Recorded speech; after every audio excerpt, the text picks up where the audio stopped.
For many years, people in Florida were taught to fear one thing above all else. When living near canals and wetlands, that fear was always the python. Any dark shape moving underwater was quickly assumed to be that dangerous snake. Whenever something disappeared, the explanation almost always pointed to a python. This belief gave people a sense of certainty and emotional comfort about the danger. They believed they understood the threat and felt prepared to live beside it. But recently, new footage has raised a very different and unsettling question. The evidence being found does not fully match known python behavior patterns. It does not align with what residents were warned about for many years.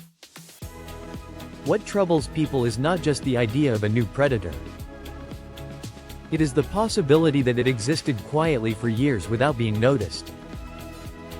This presence may have already reshaped ecosystems and waterfront life across Florida. If you live near canals or lakes, the question is no longer simple.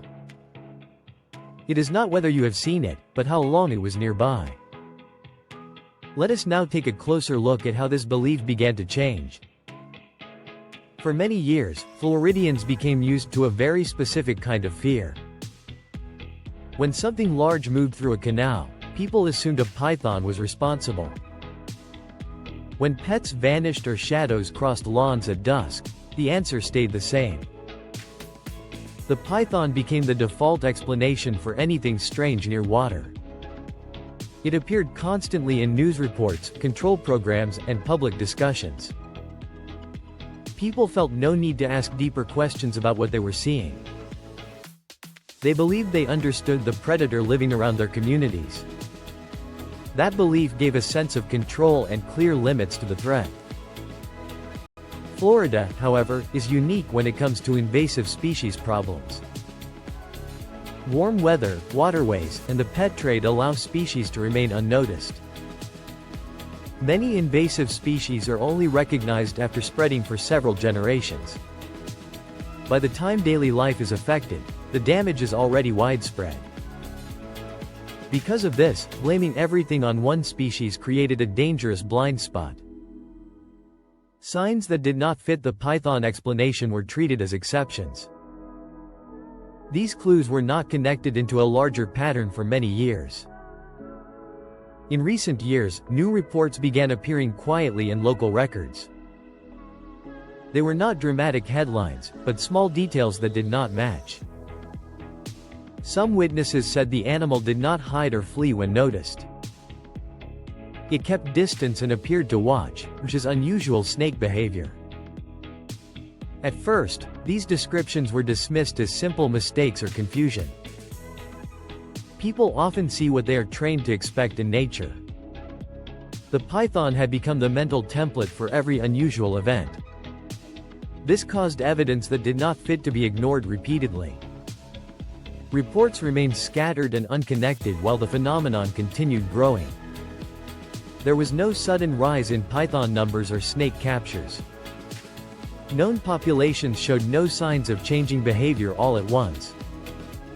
That inconsistency caught the attention of some resource managers. When facts no longer fit an explanation, the assumption becomes the problem. Florida believed it knew the threat, and something else slipped through unnoticed. The question became what it was, when it arrived, and how far it spread. The earliest clues did not come from clear images or direct encounters. They came from subtle changes people noticed in everyday life. The python became Florida's most recognizable symbol of biological invasion. It was easy to fear and easy to blame for environmental problems. That focus helped guide policy and attention, but it created new risks. Shining all attention on one species pushed others into the shadows. Observation systems ignored signals that did not fit the familiar story. This blind spot affected how reports were written and classified. Unusual events labeled as python-related were considered resolved too quickly. Mismatched details were not challenged or connected into larger concerns.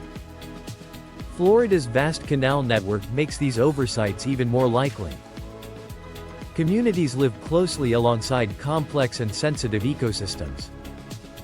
Not every environmental change is immediately obvious or dramatic. A new species can remain unnoticed for many years. The python became a safe explanation that closed conversations quickly. When pets vanished or bird numbers declined, blame was assigned instantly. This blind spot hid not just one species, but a larger problem. Florida has faced multiple overlapping invasions, not a single one. Each invasive species affects the ecosystem in different and subtle ways. Some target mammals, others eggs, and some alter animal behavior quietly. Reducing everything to one cause flattened important differences. This led to inaccurate risk assessments and slower responses. In ecology, time always works against delayed action. By the time signs are clear, ecosystems are already changed. Python control data did not match the locations of unusual events. That suggested an important piece of the story was missing. The warning about pythons became so familiar it drowned out others. In that silence, another threat may have adapted and expanded quietly. The earliest changes did not appear as shocking discoveries. They revealed themselves through consequences that slowly accumulated. Resource managers noticed small gaps that were hard to explain. Canals that were once active became quieter during familiar seasons. Individually, these changes did not seem alarming. Across multiple locations, they formed a troubling pattern. Some cases stood out because the evidence did not match python attacks. Pythons kill in consistent ways that leave specific signs. Many records showed injuries that did not fully match those patterns. Some events appeared to happen faster than expected.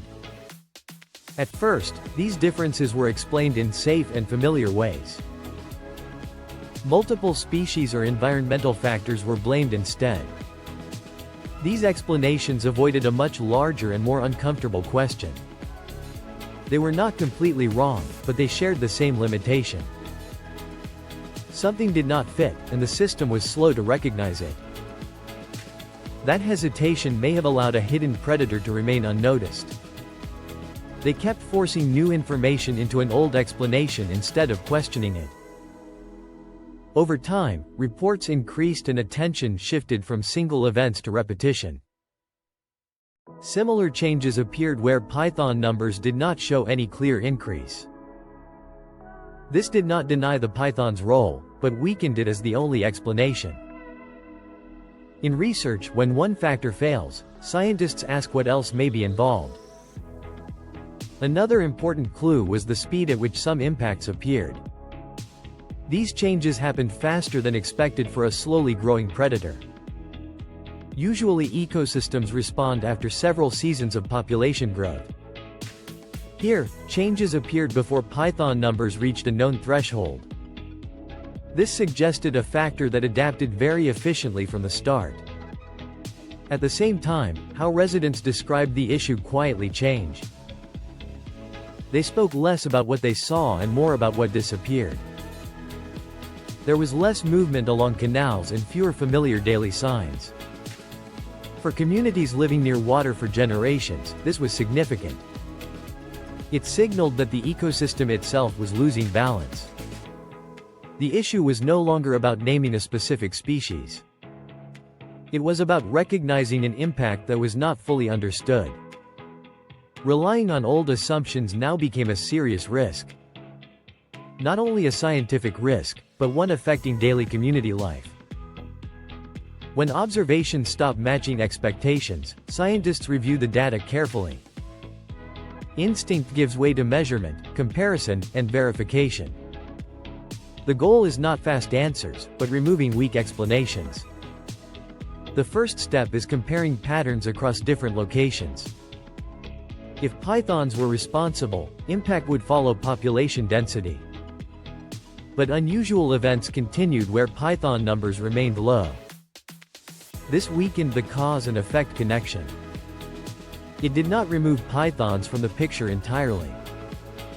It raised the question of another factor acting alongside them. Next comes comparison over time. New predators usually show slow early effects, then faster damage later. Some changes appeared earlier than this expected pattern. When timelines fail to match models, assumptions must be questioned. Researchers then widen their focus beyond simple presence. They begin asking what kind of behavior could cause such effects. In ecology, behavior can matter as much as population size. A species targeting eggs or young can cause major damage quickly. Analysis also moves to the system level. Florida's canal network connects neighborhoods with natural areas. Anything moving easily through this system can create wide ripple effects. These effects are hard to see when locations are viewed separately. When data is mapped, gaps appear in areas once thought stable. Researchers also test exclusion explanations.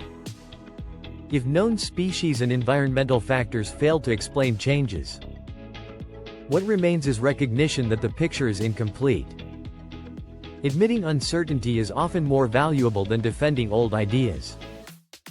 The data does not give a clear answer, but it reveals the limits of the current approach. When maps and timelines no longer support assumptions, reliance becomes risky. Not because the idea is wrong, but because it hides other factors. At this point, the story shifts toward what is missing. A gap that can grow unnoticed until consequences become unavoidable. For canal communities, impacts were felt before they were measured. Daily routines slowly began to change. Some residents stopped letting pets near the water. Evening walks along canals became quieter and less frequent. The environment no longer felt predictable. These changes stood out in neighborhoods built close to water. In Florida, many communities exist alongside canals and docks. When ecosystems shift, daily life feels less secure. People do not need to see danger to feel it. Small habit changes create lasting concern. In some places, concern turns into practical questions. Are control systems keeping up with real conditions? Do management decisions reflect what communities feel daily? These questions appear quietly in conversations and meetings. They surface through personal choices that seem minor. Economic effects also begin to appear gradually. As safety feels uncertain, waterfront activity declines. Some residents rethink long-term plans in these areas. These shifts build slowly, just like ecological changes. At the center is a shared uncertainty. People are unsure what they are living beside. They doubt whether current actions address the real issue. When a threat is unnamed, it lives in both nature and minds. The question becomes when change will stop, if ever. And whether it is moving beyond human control. Florida has seen this cycle before. A species appears, is dismissed, then later recognized as a threat. This pattern has become part of the state's modern history. Familiarity creates confidence, but also dangerous assumptions. People believe lessons were learned while conditions stay the same. What makes this situation different is how it is unfolding. Not through one dramatic moment or shocking number, but through growing doubt and old explanations. When assumptions lose trust, the space they leave is hard to fill. In ecology, asking the right question matters deeply. The issue is not just which species is present. It is which systems allowed it to remain unnoticed. These factors involve trade, planning, and human behavior over time. Florida continues controlling known threats. But control is always a response, not prevention.